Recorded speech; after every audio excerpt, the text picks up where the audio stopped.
I, Ronald Reagan, do solemnly swear that I will faithfully execute the office of President of the United States. Just as Republican Ronald Reagan took the oath of office, Ayatollah Khomeini of Iran released all 52 hostages. I am convinced they suspected that Ronald Reagan would give them 48 hours, and if the hostages weren't on the way home, there would be military action.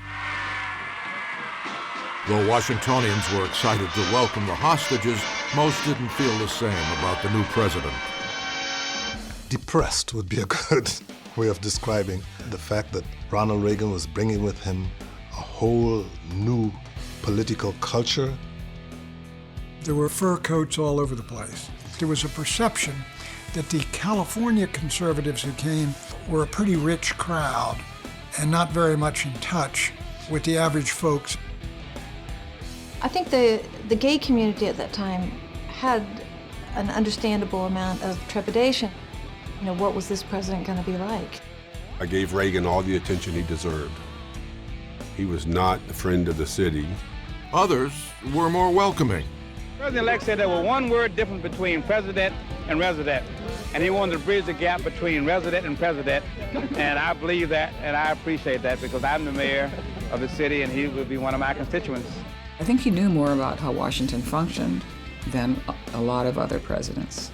He was the only president that I've known who actually invited the local media to meet with him. When Reagan came to town, that arts beat and entertainment beat just exploded because Reagan brought all of his showbiz connections to town. They had his first inauguration. They had this huge event.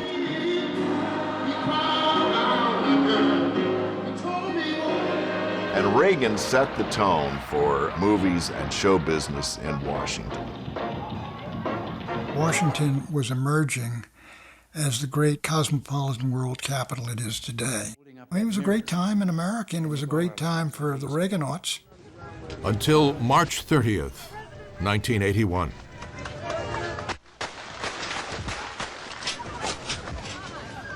As Reagan was leaving the Washington Hilton, John Hinckley Jr. fired 6 times. One shot hit Press Secretary James Brady, critically wounding him. Another ricocheted off the presidential limousine, lodging in Reagan's lung. What are you going to do when you get home? Sit down. Within a month, Reagan was back at work, and the Washington Hilton had a nickname. Meet me over there by the Hilton, or the Hinckley Hilton. The Hinckley Hilton. I don't think I've ever driven by that hotel without thinking about it. For more clips and to watch the full program, visit WETA.org/decades.